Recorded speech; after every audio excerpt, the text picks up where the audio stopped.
અમે દક્ષિણ ગુજરાત, ઉત્તર ગુજરાત, મધ્ય ગુજરાત, સૌરાષ્ટ્રના ખેડૂતોએ સરકારને જે અલ્ટિમેટમ આપ્યું હતું એ અલ્ટિમેટમના ભાગમાં સરકાર શાનમાં સમજી નહીં, એટલે અમારે ટ્રેક્ટર યાત્રા કરવાની મજબૂરન ફરજ પડી છે.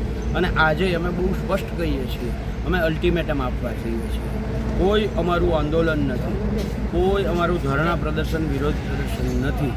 અમે અલ્ટિમેટમ આપવા જઈએ છીએ. સરકાર શાનમાં સમજી જાય અને અમારી જે માંગો છે એના ઉપર નિર્ણય કરે. અમે જે 1111 ટ્રેક્ટરનું કહ્યું હતું એની જગ્યાએ એનાથી ડબલ ટ્રેક્ટર થયા છે.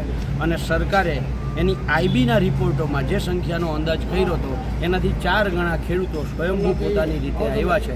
ગુજરાત કિસાન સંઘર્ષ સમિતિ અને કિસાન કોંગ્રેસની આખી જે ટીમ સતત આમાં જે પ્રયાસો કર્યા છે.